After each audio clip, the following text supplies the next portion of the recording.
Заур Иванович Шалаша, доктор экономических наук, профессор, заведующий кафедрой государственного управления и менеджмента. Родился в 1957 году в селе Чло Чемчирского района.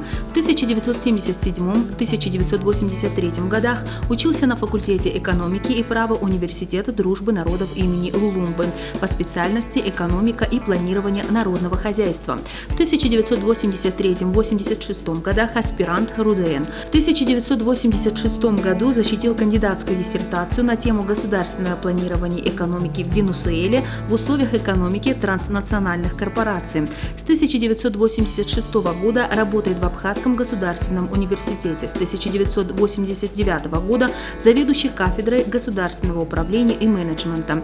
С 1997 года председатель Совета учредителей Сухумского открытого института, проректор по учебной работе СОИ. В 2009 году в МГУ имени Ломоносова защитил докторскую диссертацию на тему «Государственное регулирование экономики в новых независимых республиках постсоветского пространства в условиях рыночной трансформации». Заур Шалаша – участник Отечественной войны народа Абхазии. В 1997-2002 годах депутат Народного собрания парламента Республики Абхазия. Автор законопроектов о бюджетном устройстве и бюджетном процессе, об основах налоговой системы, о государственном программировании и программах социально-экономического развития. Один из авторов концепции социально-экономического развития Абхазии 2005 года. В 2009 году указом президента включен в состав инвестиционного совета при президенте Республики Абхазия. Постановлением Народного собрания Республики Абхазия в состав экспертной группы по анализу проектов международных договоров Республики Абхазия. Заур Иванович Шалаша – автор более 80 научных работ, в том числе 6 монографий, изданных в Абхазии, России, США.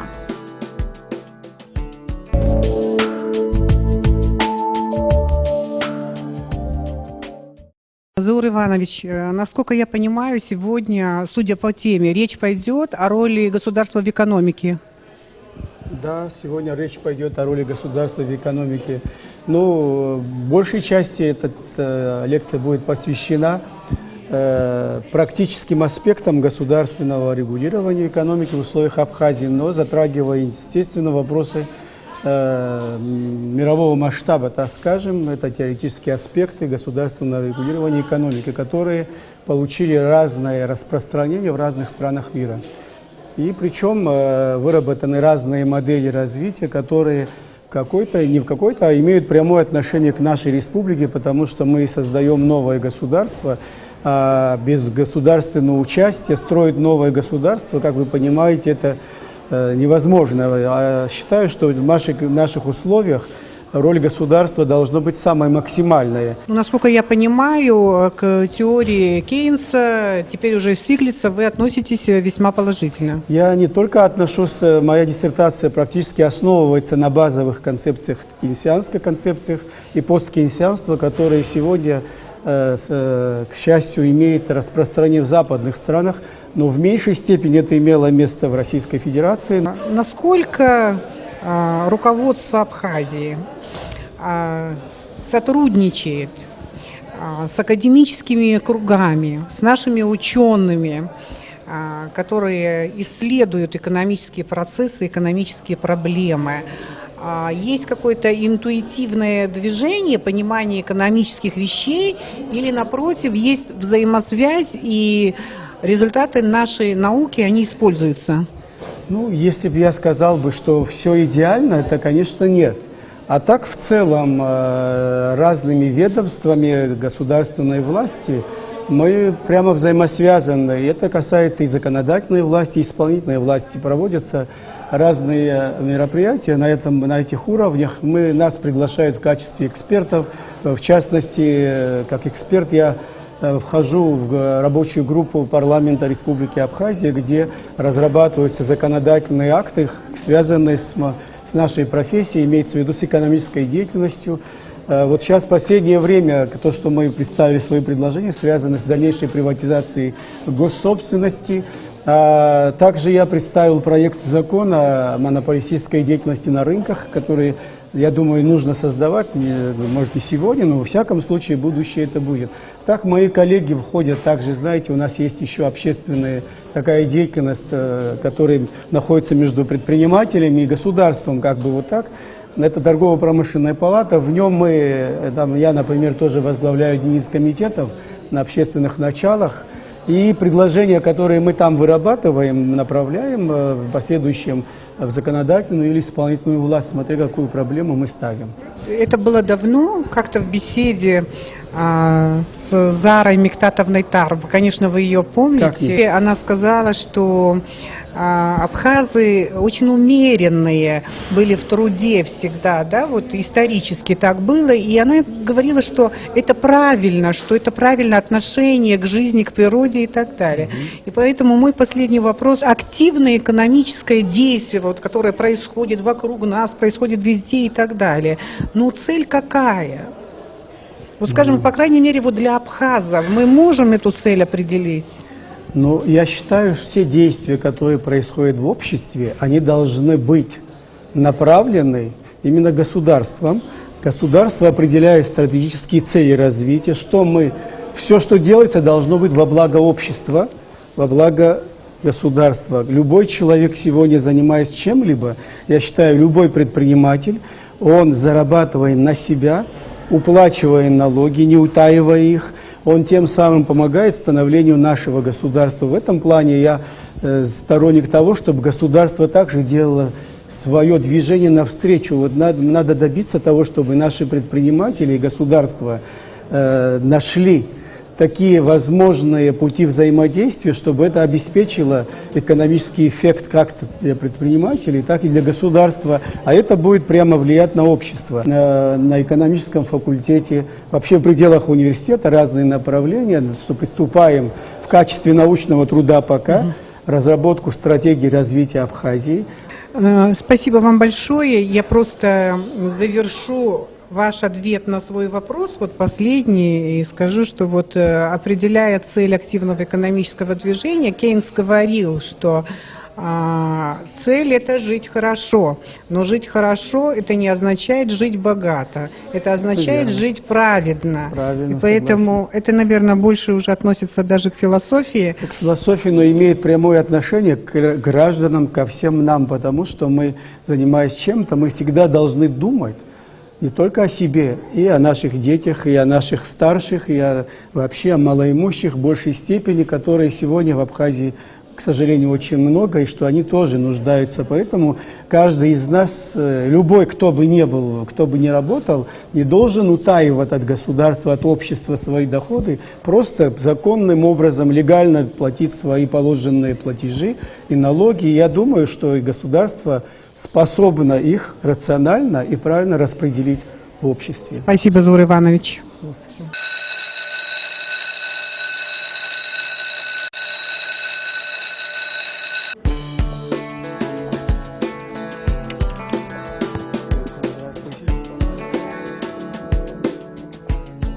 В эфире «Кафедра. Лекции на абхазском телевидении». Интерес к вопросу о роли государства в экономике и вообще интерес к экономике и экономической науке в Абхазии очень велик. Гость нашей программы – доктор экономических наук, профессор, заведующий кафедрой государственного регулирования и менеджмента Шалаша Заур Иванович. Так, уважаемые студенты, я хочу вам сегодня прочесть лекцию о государственном регулировании национальной экономики в условиях Республики Абхазия и остановиться на вопросах теории и практики. Значит, так и обозначена наша тема о теории и практике. Ну, лекцию я постараюсь разделить на 4 блока. Первый блок будет посвящен общим теоретическим основам государственного регулирования экономики, потому что само понятие государственного регулирования экономики явление неоднозначное в мировой практике. Вторая часть будет посвящена именно о роли государства и госрегулирования в механизме рыночной экономики.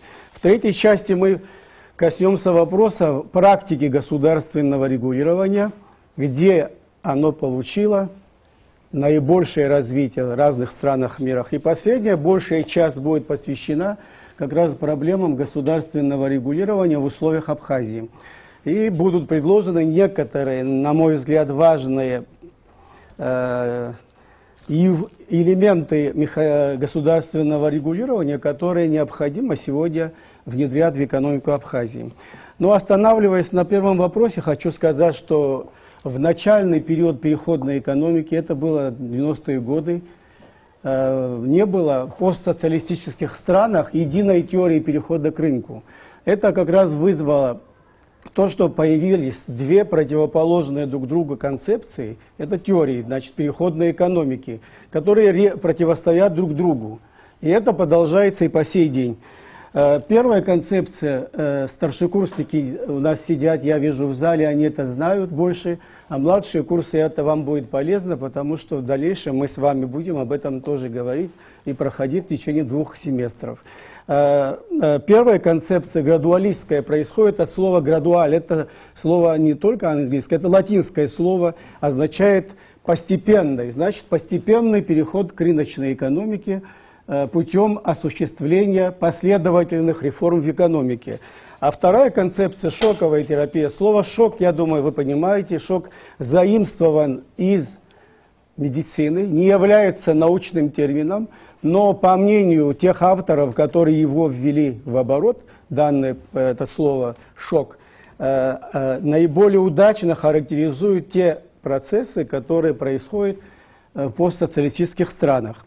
Таким образом, градуалистская концепция предоставляет государству, отдает государству предпочтение в осуществлении всех реформ и последовательных. Знаете, это вопрос, вот больше всего я хочу на это акцентировать ваше внимание, потому что уже практика сегодняшняя показывает, с 90-х годов уже немало лет прошло, более 20 лет, показывает, что те страны, которые по этому пути пошли, как Китайская Народная Республика, достигли в своем развитии впечатляющих результатов. А вот те страны, которые выбрали как второй путь, как шоковая терапия, первым я называю Российскую Федерацию, за ним страны Восточной Европы, они как раз, к сожалению, можно сказать, сегодня уже признают, хочу опережая события сказать, в Российской Федерации очень известные ученые, я их тоже назову чуть позже,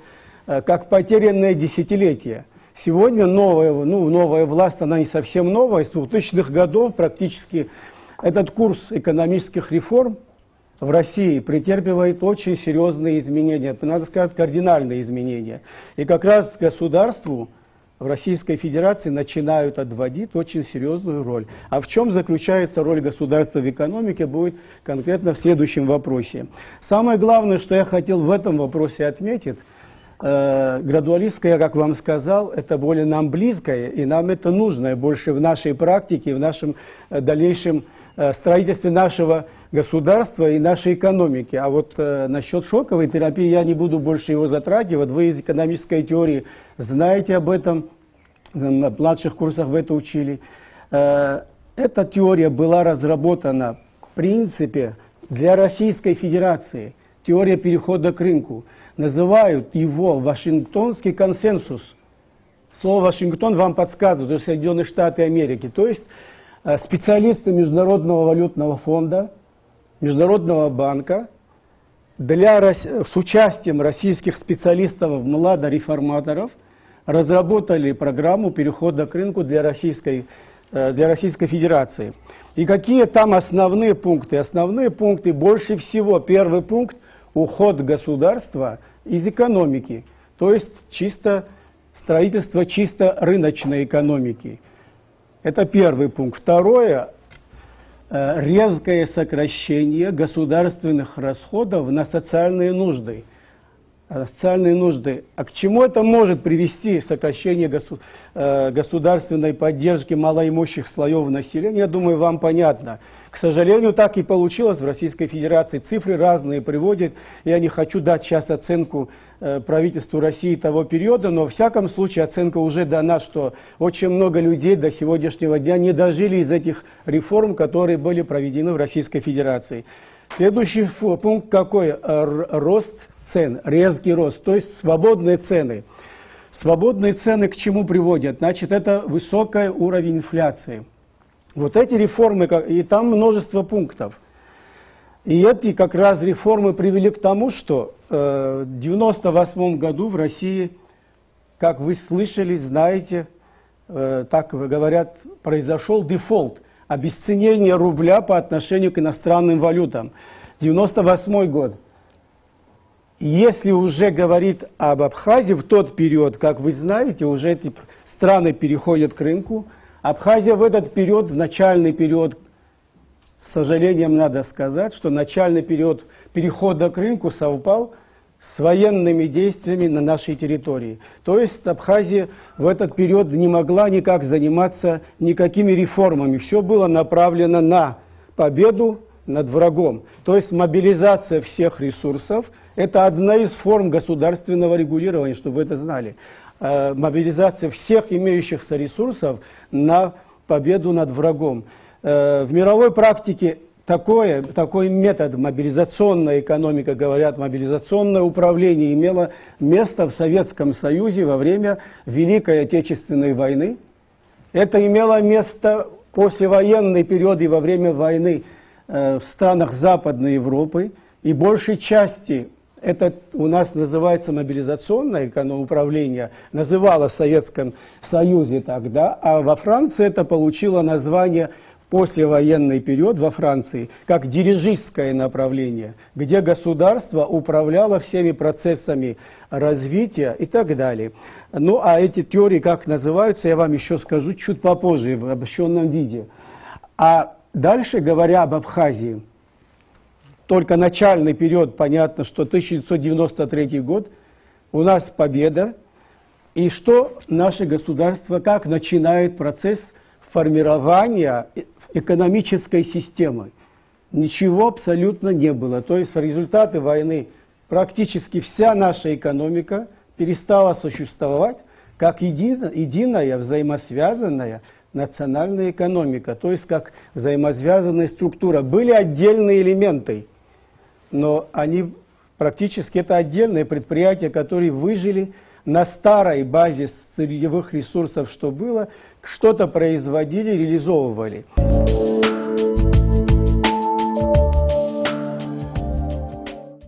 Хочу отметить, что вообще роль государства в экономике является наиболее дискуссионной в современной мировой экономической науке. Хотя при этом известно, что без участия государства в самых рыночных странах мира ничего не происходит. Даже в Соединенных Штатах Америки, самая рыночная страна мира, которая проповедует исключительно свободное предпринимательство, частную инициативу и минимальное государственное вмешательство, как лозунг провозглашает, а на практике применяет. Это уже 2008 год показал, переходя к этому практике уже, финансовый кризис мировой показал, что Соединенные Штаты Америки первым применили самую радикальную меру антикризисной программы, когда государство в Соединенных Штатах национализирует два коммерческих банка, ипотечных банка, которые не могли выполнять свои обязательства на рынке. То есть уже попозже, уже в странах Западной Европы, это в Испании случилось такое, имело место такое же мероприятие. То есть государство может провозглашать из идеологических соображений такую-то меру такую, а реально на практике, к сожалению, проводит другую. Вот 30-е годы 20 века вам известно. Разразился мировой кризис, не финансовый, уже экономический кризис, глубокий.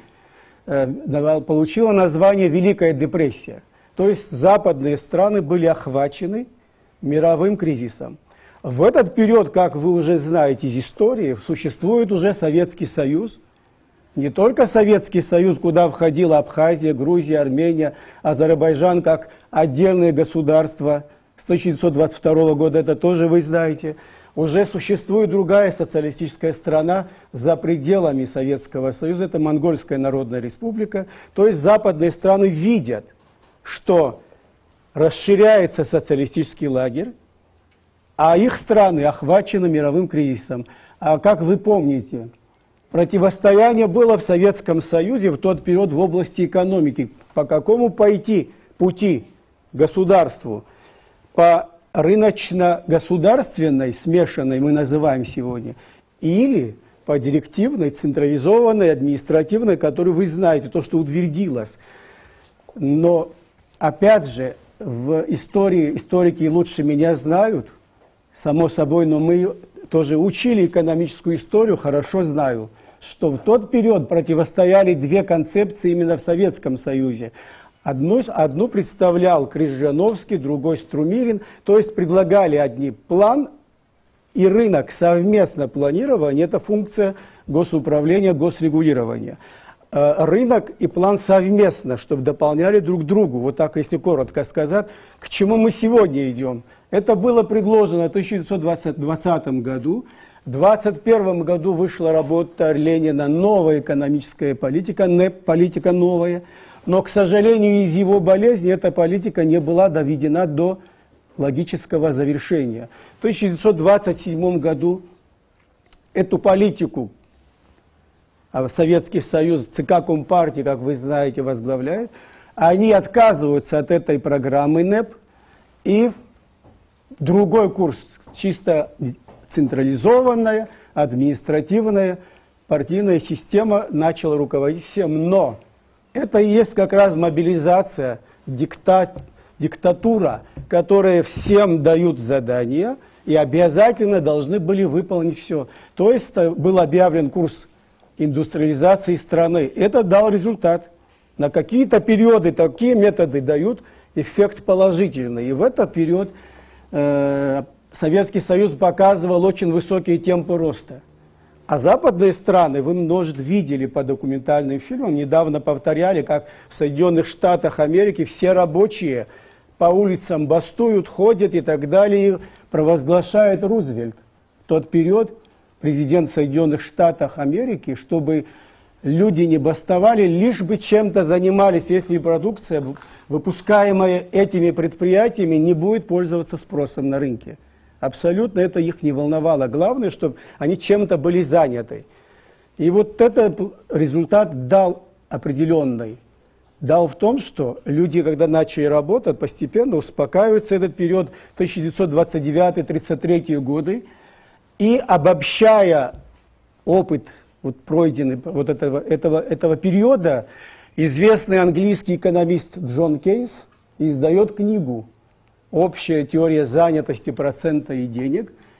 Это был банкир, великий игрок, его называли, в ночных клубах играл, он знал экономику, финансы изнутри. Он предлагает свои рецепты выхода экономики из кризисного состояния. А они заключались в том, что впервые он предлагает о том, что только государство может спасти капиталистический строй. Слушайте внимательно, это не просто экономику, а капиталистический строй как таковой. Я, например, не только я, многие считают, что именно в тот период начинается невидимая экономическая борьба между социалистическими и капиталистическими системами. Это начальный период, хотя они противостояли уже из 1917 года и позже.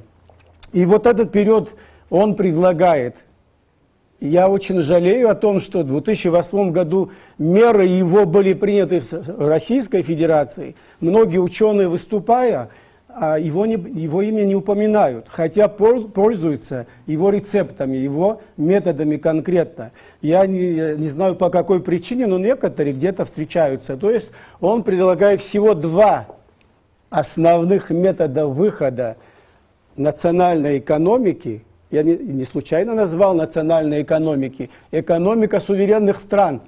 То есть это макроэкономика, не микроуровень. Микроуровнем, микроэкономикой занимались и классики. О моделях мы будем сейчас коротко тоже говорить, какие существуют в мире. А макроэкономику впервые он начал исследовать. Его великая заслуга в этом.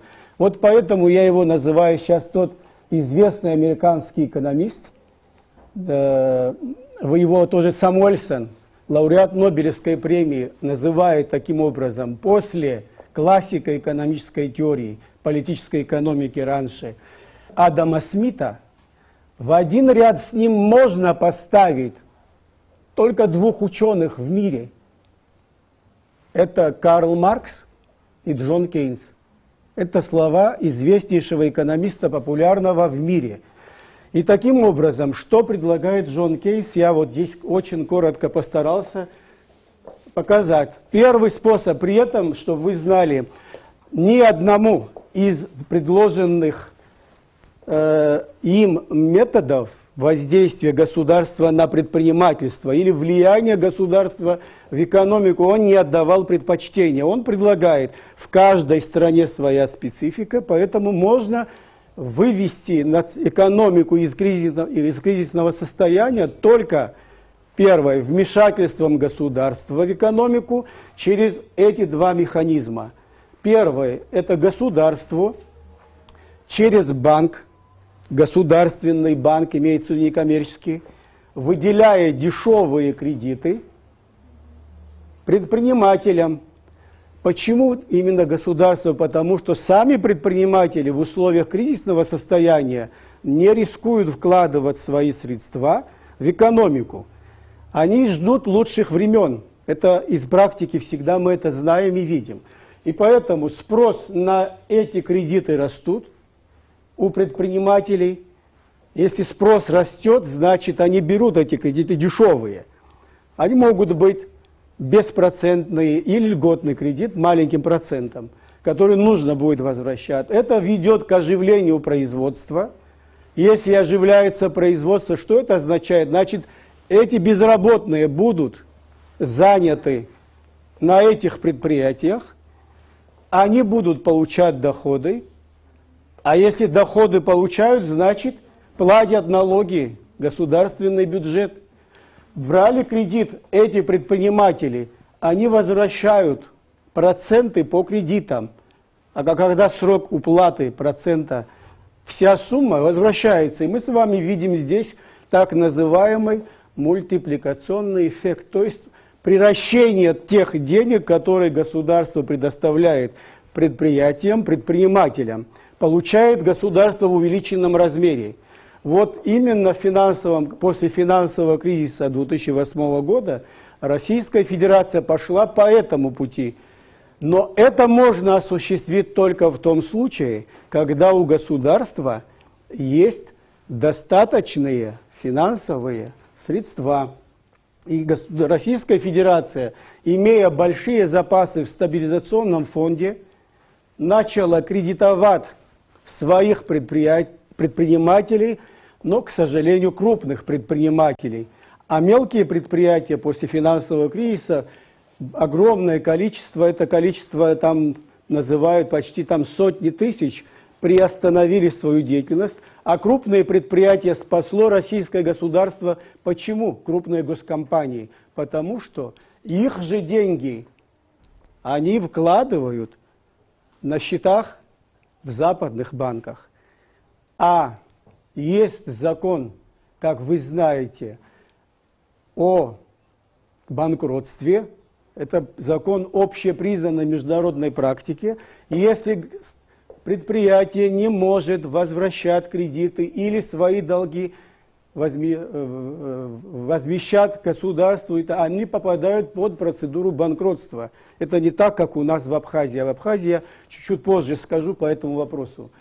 И таким образом Россия спасла свои госкомпании. Но кроме них спасла также Россия, это, я считаю, очень мудрая и правильная политика, спасла предприятия, которые представлены в единственном числе в разных городах, регионах России, где была большая занятость населения. Вот как раз Россия вышла, одной из первых в мире, с наименьшими потерями из финансового кризиса 2008-2009 годов. Дальше, про Соединенных Штатах Америки я вам уже сказал, приняла какую меру, здесь его нету, потому что национализация банков не является экономической мерой, это административная мера, которая использовалась в Советском Союзе в 1917 году по 1921 год, когда были национализированы все основные отрасли, как железная дорога, почта, связь, то есть стратегические в самом начале революции, а позже уже 1927 года, с 1927 года само предпринимательство в России, считайте, уже и в Абхазии, было объявлено вне закона. Вот вы уже должны это уловить, чтобы вы это поняли. То есть не было уже отдельно, как Абхазия, она была в Советском Союзе, но то, что в России, в Советском Союзе происходило, у нас имело место. Второй способ, когда государство, который предлагает кейс, это государство из госбюджета или внебюджетных фондов выделяет средства для того, чтобы само государство участвовало в производственной, хозяйственной деятельности. А вот если на нашу практику перейти, наше государство сегодня идет по этому пути. Государство раньше, в первое послевоенное время, государство выделяло маленьким процентом, 1% ставило, чтобы, выделяя кредиты какие-то предпринимателям, предприятиям, особенно колхозам, агрофирмам. Их было немало, кстати, в тот период, но копейку они не вернули, к сожалению. То есть тогда был этот способ, первые годы после войны до 2000-х годов. А вот с 2008-2009 годов, особенно после признания нашей государственной, и последние годы само государство из разных фондов вкладывает средства не только в социальную сферу, но и в производственную сферу, строит, как вы слышали об этом в сельском хозяйстве, разные теплицы, овощехранилище строится и так далее, еще будет, я уверен в этом. То есть государство тем самым контролирует создание производства и его функционирование. Это имеет место такое, потому что прошлый 15-летний период наш показал, что, к сожалению, выделяемые такие кредиты не дал положительного эффекта, они просто-напросто испарились. Из этих соображений, я так думаю, наша власть пошла по этому пути. Но когда у нас применяют такого рода элементы, никогда не говорят ни власти, ни кто это придумал. Вот я вам назвал автора, который впервые в мире исследует экономику на макроуровне. То есть он впервые применил такой научный метод исследования, как макроэкономический метод. До него экономисты во всем мире занимались уровнем, микроуровнем или отраслевым уровнем. И дальше я хотел бы вам сказать еще о чем. Я работу кейса вам назвал, думаю, общая теория занятости, процента, занятости, вы видите здесь, процента и денег. Все от денег исходит, значит, да. Дальше я хотел бы вам сказать о чем. О том, что обобщая эту теоретическую часть, в мировой практике сегодня продолжаются противостояния двух тех концепций, о которых я выше говорил, из них исходят. Одно либеральное направление, которое сегодня выступает против государственного вмешательства в экономику. Но вовсе они не отрицают участие государства, придают и государству определенные функции в экономике. Определенные функции, которые в большей степени относятся к институциональной системе, как органы управления, правовые механизмы и так далее. Но мы сейчас этот вопрос более конкретно рассмотрим в моделях, которые практики сложились в разных странах мира. И вторая концепция, которая противостоит первой, которая либеральной, это дирижистская, получила название от слова дирижер, управлять оркестром, да? Государство управляет экономикой. Хотя сегодня, последние годы, особенно 90-е годы, сегодня уже больше само слово управление, регулирование, а я уже дальше не говорю о планировании, особенно в Российской Федерации, странах Восточной Европы, но и других странах, имеется в виду бывших соцстранах, не любят его произносить. Даже наш предмет государственного регулирования экономики во всех вузах Российской Федерации, даже кафедры, только кроме 2 вузов бывших, в Российской Федерации, большой стране, огромном количестве вузов, только 2 кафедры существуют. Существовали, один в МГУ, который уже сегодня переименован в Госуправление и менеджмент, а другой кафедра находится в Российском университете дружбы народов, так и называется макроэкономическое регулирование и планирование. Вот два вуза, ведущих вуза мира, которые в мировом рейтинге, как вы знаете, МГУ занимает одно из первых, вошел в 100 лучших вузов в мировом масштабе. В прошлом году он не попадал, а РУДН вообще в российском масштабе, чтобы вы знали, МГУ и Санкт-Петербургский университет проходит отдельным рейтингом. Среди всех вузов других на 3-м месте находится сегодня по уровню образования, по качеству образования, по рейтингу Российский университет дружбы народов, который я имею честь представлять в вашей аудитории, потому что это мой родной вуз, в который я учился, где изучал в течение, можно сказать, 6 лет студенчества, потом аспирантуры, потом соискателем в докторантуре. Также я был, вот эту тему я и защищал как докторскую. Для меня он родной, но я к чему это все рассказываю? К тому, чтобы мы с вами должны брать примеры от лучших вузов, чтобы вы к этому стремились.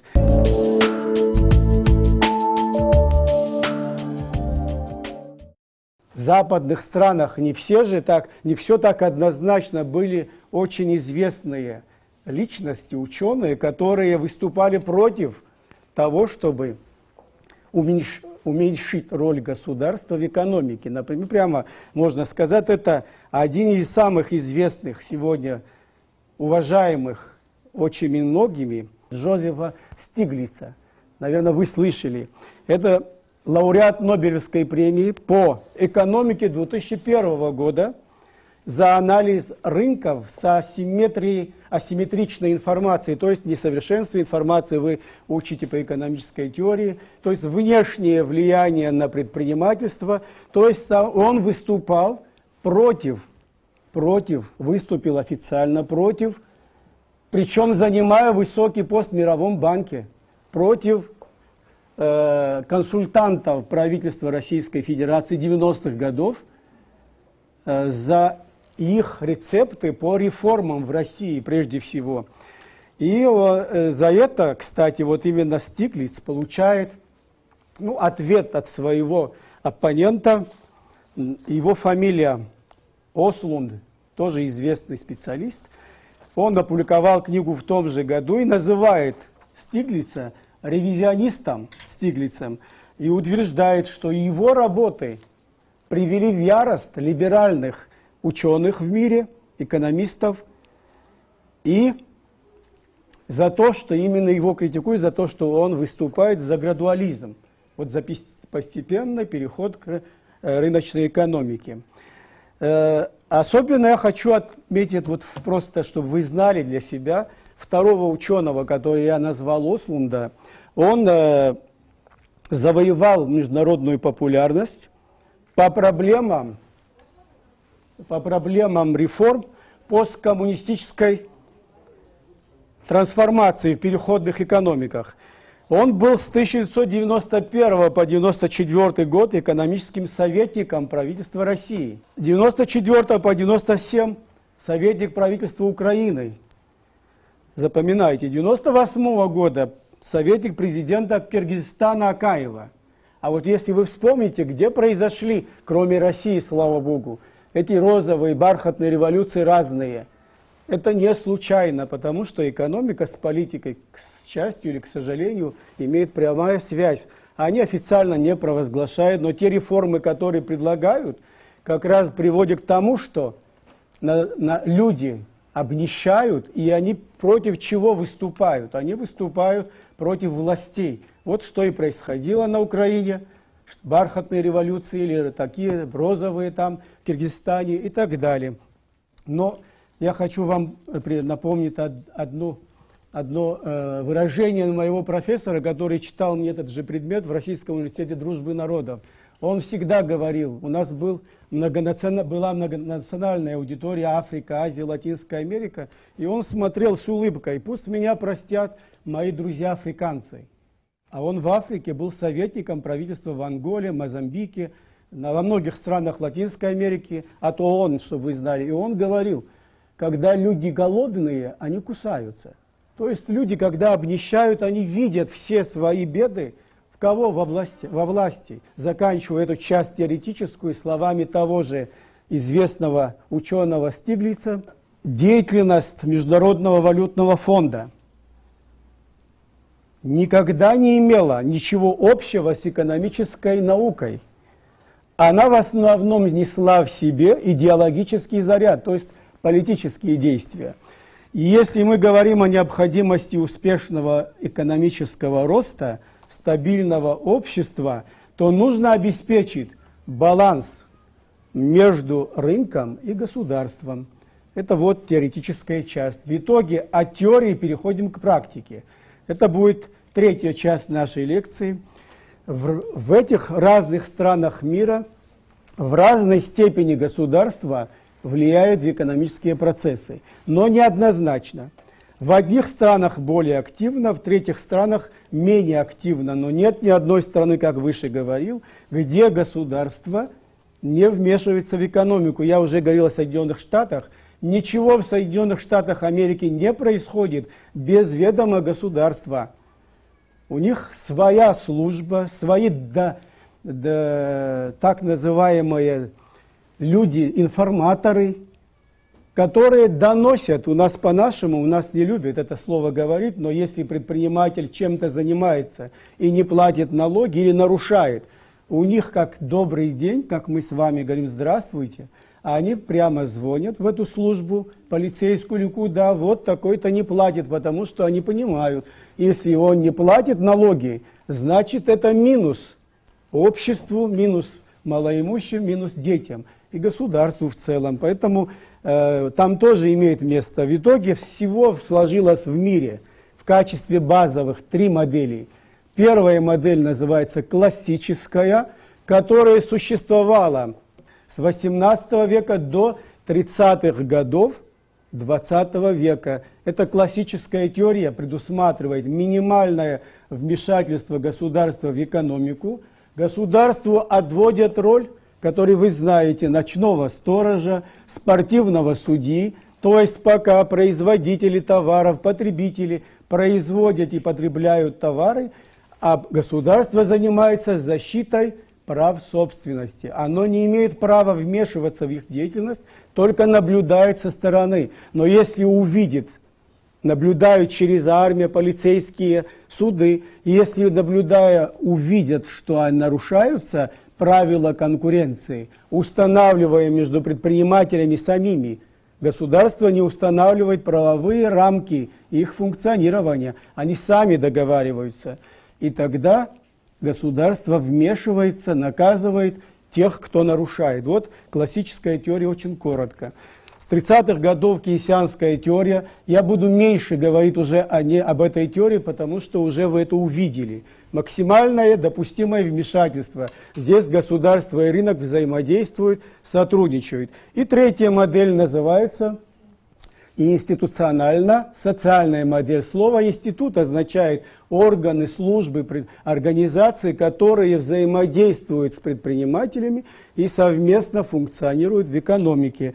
Таким образом, можно сделать вывод о том, что из этих всех методов я выделяю две разновидности, потому что у нас в Абхазии сегодня это тоже имеет место. Одна модель называется шведская модель, социальная модель, социально ориентированной рыночной экономики, где существуют высокие налоги на высокие доходы, а государство путем перераспределения через налоговую систему собирает доходы в бюджете и поддерживает малоимущие слои населения, то есть выполняет социальные программы. Вторая модель – это восточноазиатская модель, который распространен во многих странах, восточноазиатских странах, их немало используют. Это в Китае, это Сингапур, это Тайвань и так далее, и других государствах, где государство поддерживает предпринимателей, которые начинают функционировать первые 3 года, вовсе не платят налоги, и в большей степени государство через протекционистские меры поощряет деятельность предпринимателей, которые занимаются экспортом продукции за рубеж. И тем самым, как вы уже понимаете, Китай захватил практически весь мировой рынок, то есть завоевал такое свое твердое место. И вот можно сказать, что сегодня в Абхазии, какую из этих моделей, что нам ближе. Кейнсианская, понятно, давняя, но разновидность сегодня у нас государство сегодня применяет не восточноазиатскую модель, а именно шведскую. Почему? Потому что, как вы видите сегодня, если в процентном соотношении из бюджета и внебюджетных фондов без финансовой помощи России наше государство сегодня направляет ровно 40% из госбюджета и внебюджетных фондов на социальные нужды общества, на разные программы медицинские, программы пенсионного обеспечения из национального дохода, я только говорю, внутренних источников из пенсионного фонда, на репатриацию возвращающихся наших соотечественников, на поддержку ветеранов Великой, то есть нашей Отечественной войны, само собой, Великой Отечественной войны. Опять же, эти средства, то, что я вам назвал, официально выделяемые из госбюджета и внебюджетных фондов, 40% запланирован именно на этот год. Прошлый год немного, чуть-чуть меньше, но сюда не входит, опять же, первая российская финансовая помощь, и вторая, что не менее важно, не менее меньше, из фонда президента, из фонда правительства, из фондов администрации городов и районов, которые в собранном виде, пока мы цифру не имеем. А если мы сложим все эти показатели, а цифры это упрямая вещь, его даже 40% уже дает основание говорить о том, что, не включая те цифры, это намного вырастет, может и дойти намного больше 50-60%. Это дает основание нам говорить, что сегодня Абхазия строит социальное государство.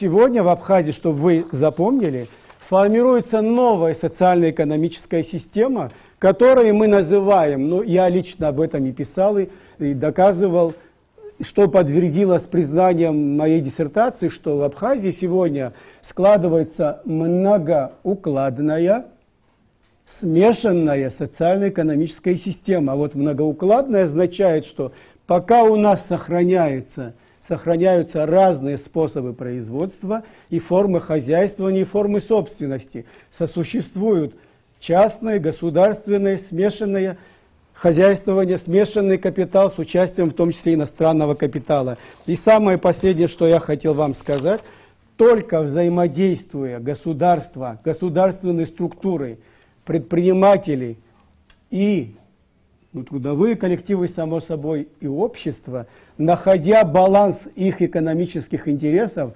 приближая друг к другу, можно нам строить суверенное, демократическое государство, основанное на национальных интересах. Вот прежде всего это национальных интересах. И поэтому я вас призываю в том, чтобы вы приняли активное участие в будущей вашей работе, когда вы закончите учиться в строительстве нашего государства. Спасибо за внимание.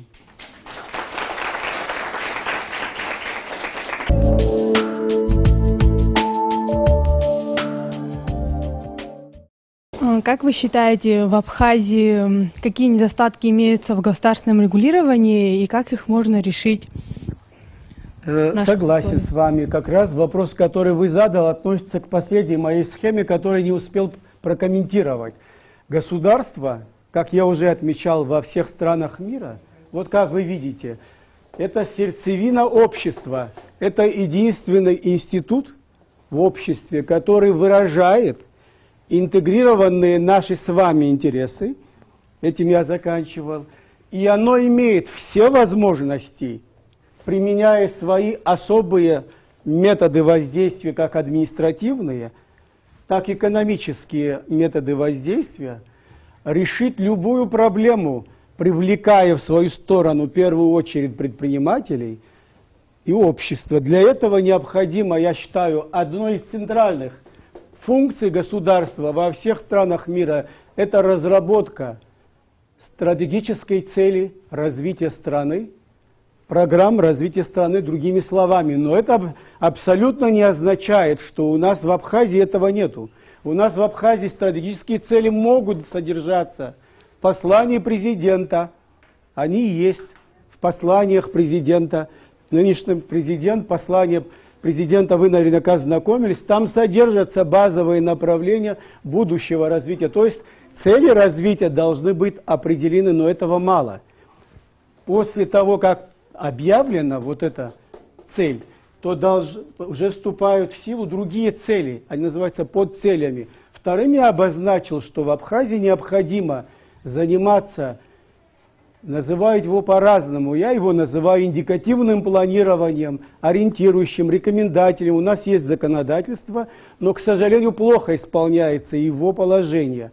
Вот это нужно, чтобы исполнительная власть республиканская и местная исполняли, тем более у нас плохо на самом низшем уровне управления, это на предприятиях, бизнес-планирование или корпоративное планирование по-другому существует во всех странах мира. А у нас они разрабатываются для себя, не для общества почему-то. Они должны быть согласованы с этой стратегией, и тогда, возможно, баланс между ними будет найден. А налоговые платежи тоже же планируются. Таможенные платежи, таможенная от внешнеэкономической деятельности, то есть без планирования достичь сегодня результата в Абхазии, я считаю, невозможно в наших условиях, но у нас делается на годовые индикативные планы. У нас в законе это заложено не случайно. Не случайно, потому что тот период, в 2000 году, когда разрабатывали закон, мы не могли долгосрочные цели ставить, хотя там возможность разработки долгосрочных прогнозов, концепций, все заложено. Но главное то, что хотя бы эти индикативные годовые планы были взаимосвязаны снизу доверху. Ну, то есть у нас, я считаю, в целом законодательная база существует, остается организационная работа, и больше всего вовлечь в это, начиная от сел, поселков, городов и районов. Взаимосвязь должна быть более усилена. Это вертикаль. Это вот одно направление. Вы сказали, что государство, проводя политику социально-экономической направленности, выделяет 40% из государственного бюджета. Это те денежные средства, которые являются собственными средствами нашего государства. А что касается тех трансфертных платежей, которые мы получаем со стороны Российской Федерации в виде безвозмездных денежных средств? Есть разные точки зрения в обществе, куда в первую очередь направить денежные средства, которые выделяются Россией.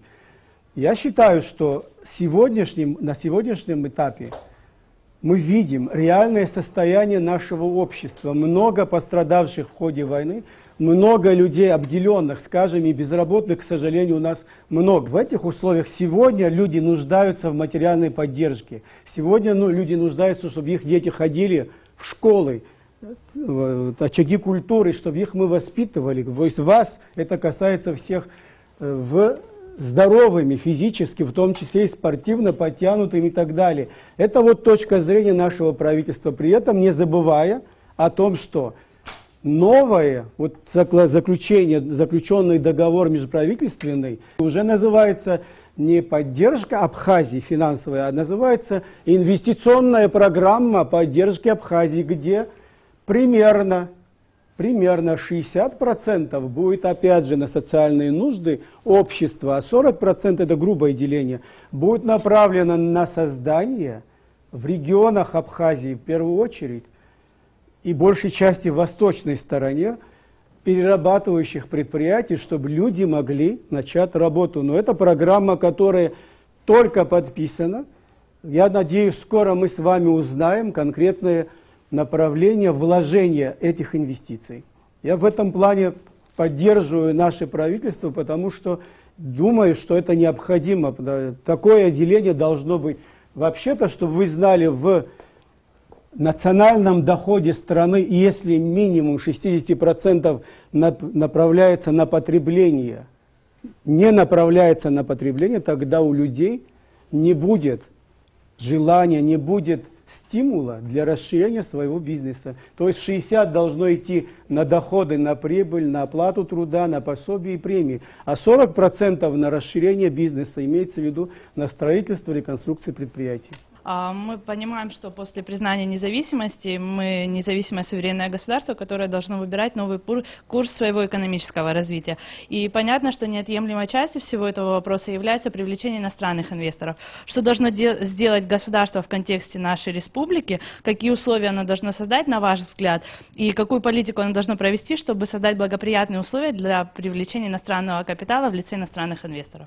Наше государство уже заложила в своем законодательстве с 1997 года определенные налоговые льготы иностранным инвесторам, чего не имеют наши национальные предприниматели. Как раз мы хотим, чтобы их приравнять в правах.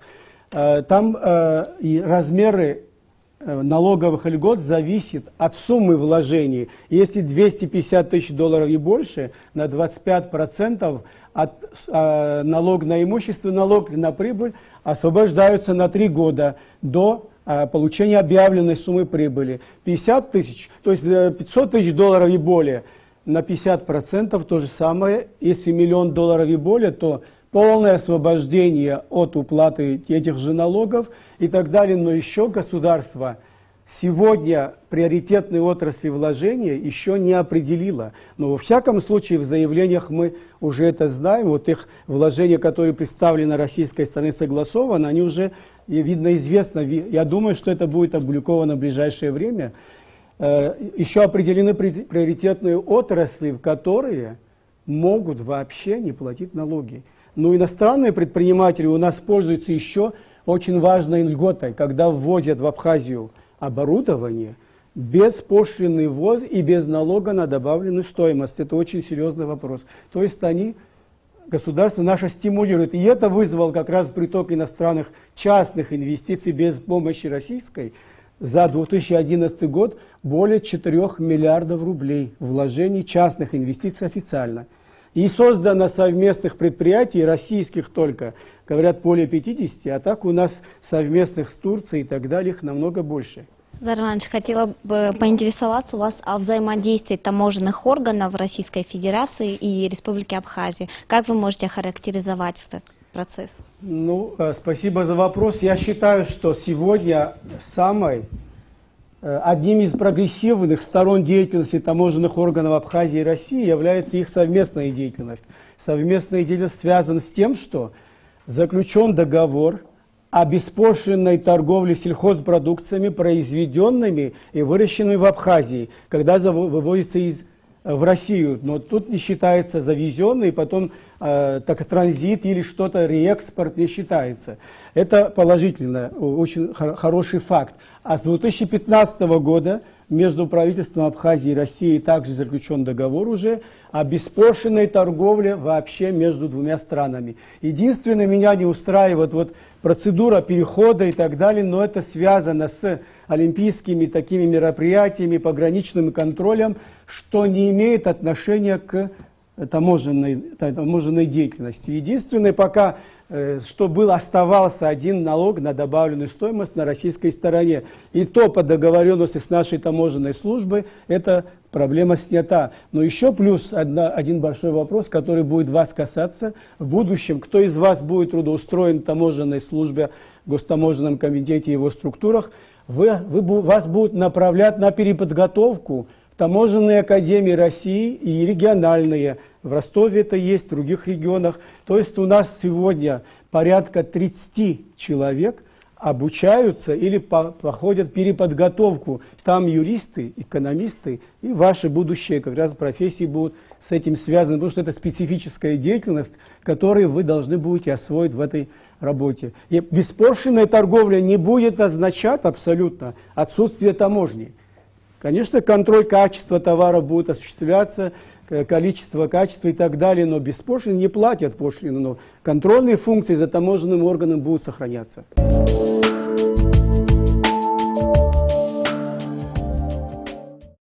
На одном дыхании и на оптимистической ноте завершилась наша лекция.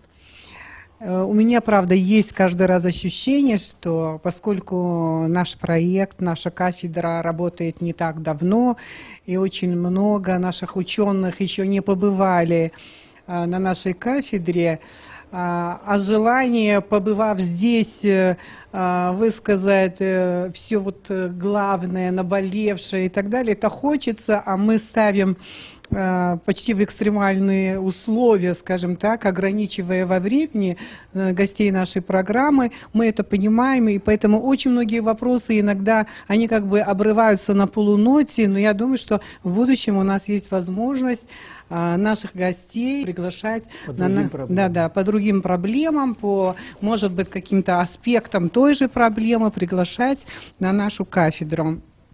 Я думаю, что сегодня было очень интересно, и вообще студенты, вопросы были замечательные, очень грамотные. Спасибо вам большое за такие вопросы. У нас это бывает часто, но бывает не всегда. Наши ученые работают с самыми передовыми экономическими мыслями, теориями. В наше время, слава богу, для этого есть возможность. И мы даже, не будучи экономистами, я имею в виду себя и многих моих единомышленных друзей, мы все интересуемся в какой-то степени экономической наукой. И мне кажется, что опять настало время, когда можно даже к тем людям, которые просто интересуются экономикой, экономической наукой, да, но не являются экономистами, а экономисты, естественно, прекрасно знают и Стиглица Джозефа, да, хорошо знают Кейнса, знают суть, не просто суть, прекрасно знают эти работы основные, которые, значит, они исследовали, написали, да, вот, но для людей просто, которые вот интеллектуалов, да, интересуются этим направлением тоже, я думаю, что можно порекомендовать работы, которые называл Заур Иванович. Правда, не все работы назвал. Кажется, даже в первую очередь хочется назвать многим «Капитал» Маркса, чтобы перечитали те, которые читали, да, и прочитали те, которые никогда не читали том его. Наизусть вспомню сегодня. Да, меня обучали. Да, потому что то, что в свое время Маркс называл общим кризисом капитализма, да, сегодня это происходит, но это называется немножко другими словами, в другой оболочке все это просто подается. Например, вы называли работу Кейнса «Общая теория занятости, процента и денег». Да? Да. Меня тоже эта работа уже заинтересовала. Есть интересные работы, но студенты, я думаю, у вас очень умные, они уже знают эту работу Стиглица «Капитал, заработная плата и структурная безработица». Да? Приходилось вам прочитать эту работу. Да. Ну вот, и заканчивая сегодня нашу лекцию, если можно, завершая нашу с вами встречу, все-таки приведу совершенно небольшую цитату Стиглица, потому что он, в принципе, является последователем Кейнса, да, он является неокейнсианцем, да, человек, который остро критикует неограниченный рынок, который стал лауреатом Нобелевской премии, и понятно, что это на самом деле знаменитость, которого знать должны, наверное, все, в том числе и не экономисты тоже. И поскольку роль государства в экономике такая дискутируемая, она будет дискутироваться, наверное, еще долго-долго-долго. Вот, и именно вот по этому поводу хотелось бы завершить таким образом нашу встречу. Я не столько глуп, чтобы поверить, что рынок сам по себе решит все социальные проблемы. Неравенство, безработица, загрязнение окружающей среды непреодолимы без активного участия государства. Это была кафедра лекции на абхазском телевидении. Спасибо вам большое. Спасибо.